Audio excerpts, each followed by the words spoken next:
So spring is here. Let's talk about allergy season.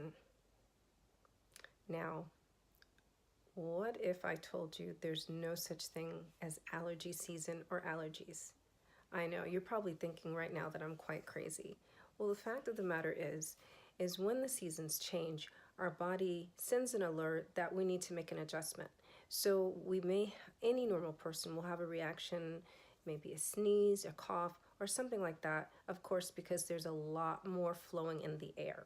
However, you can prepare for this change by simply changing your diet.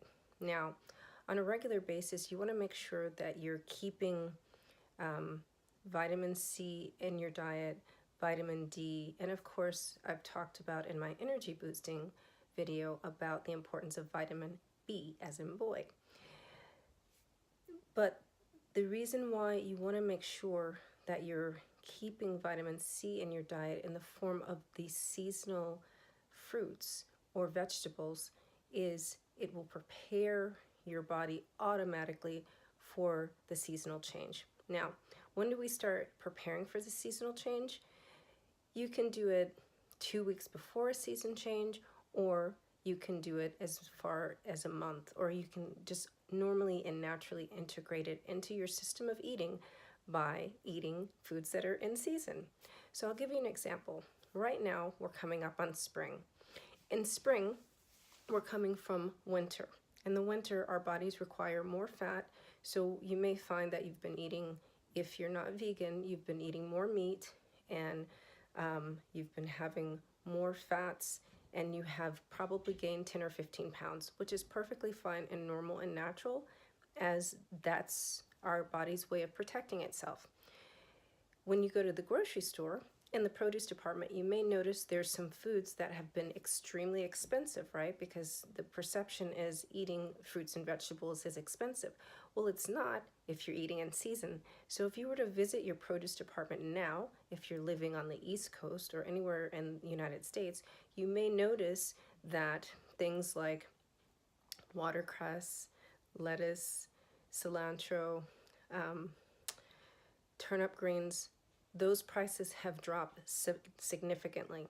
Whereas they may have been $1 or $2 more in the winter when they're more scarce, in the summer when these come back into season, the prices will go down. Well, the great thing about these bitter greens is it also helps to cleanse the body, prepare the gut, and build up the immune system for the seasonal change. So as opposed to having a very difficult change of season, it makes it seamless. One thing that you should avoid so that it doesn't complicate that whole thing is refined sugars. Any time of year, refined sugars are not a good idea, but especially when you're in that 2-week window of a season change, that is the main thing that will cause you to have extreme allergic reactions or even actual colds or those kind of respiratory disturbances. So refined sugars, as always, you want to stay clear of. Another thing, you always want to make sure that you're hydrated. I know I sound like a broken record always talking about drink water, drink water, drink water, but drinking water is the #1 way to make sure that your immune system is built up. The final thing I would recommend is to make sure that you're having herbs that are in season. So right now, what's coming into season is chamomile, parslane, and nettle. So the young nettle is always good, but I know in our case, we'll probably have access only to the dried version of that. So the nettle leaves are the best herbs to have right now. So that mixed with chamomile. Chamomile is a really amazing source of vitamin C, by the way, and nettle has everything else that chamomile does not. So these are 2 great herbs to either sprinkle on a salad. Yes, you can eat the flowers, the chamomile flowers themselves, and the nettle leaves themselves. It's even better if it's wildcrafted, but that's a topic for another video. Or you can, of course, make it into a tea or an infusion. In part 2, I'll go more into detail about teas, infusions, and herbs.